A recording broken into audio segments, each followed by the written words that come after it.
I was not the true heiress of my family. When the biological daughter finally turned up, she was rail-thin and sunken-eyed. My parents felt so guilty that they immediately offered her a compensation package. She said, "I'm your actual daughter. If you're going to compensate me, then give me the company." Everyone tried to persuade me. "You're not the biological daughter after all. It's time to give her back her place." I smiled and handed everything over without a fight. The very next day, our major clients, our core tech team, and all our distribution partners announced that they would only work with me. My parents panicked and hurried over to beg me. I folded my arms.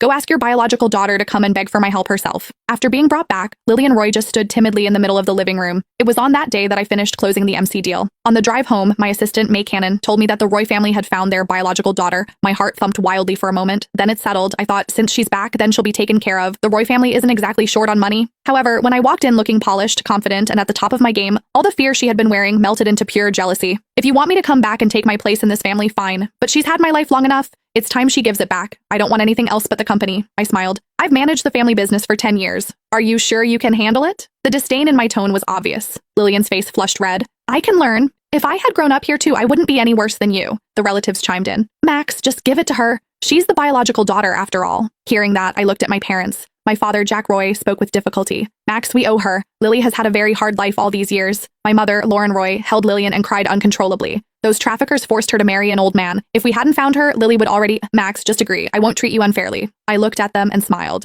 "Okay." I agreed and began the handover with them. I thought that my family finding their biological daughter could happen without any problem. I always intended to keep my head down and do my job. Competing with her never even crossed my mind. I even felt sorry for her. I had already ordered a welcome gift. I did not expect things to turn out like this after she returned. Compensation? Fine. Take it all. I had May draw up the transition paperwork on the spot. I signed every page and handed the company over to Lillian. With the company now in her hands, Lillian grew visibly excited and threw herself into our mother's arms. I took a deep breath. Everything's done. If there is nothing else, I'm going upstairs to rest. Only then did my mother look up. "Lily has just come home. Let's have a family meal together. I'm tired. I don't feel like eating." "Do you not want to see me, Max? I just came back and you already dislike me this much?" Lily's eyes went red and wet as she looked at me. My mother's expression darkened. "Max, how can you be so inconsiderate?" I replied calmly. "I just got off a flight that lasted over 20 hours. I'm exhausted. I haven't even slept off the jet lag." Hearing that, she finally realized I had just returned from a business trip. When she saw how red my eyes were from exhaustion, she looked slightly embarrassed. I went straight upstairs and ignored the noise from below. The family group chat kept lighting up. After my shower, I glanced at the messages and felt my lips curl into a cold smile. "So Lily is back. Jack, when are you holding the welcome banquet? This is a huge occasion for our family." "Exactly. Make it grand. You can also announce the company arrangements at the same time. Oh, and Maxine should probably move out of the house, right? And what about the engagement? Should that be reconsidered as well?" I did not care about all of the comments meant to kick me while I was down. However, I could not ignore that last part. The Roy family had a marriage arrangement with the Pratt family. Since I was no longer the Roy family's daughter, what was Gregory Pratt's stance going to be?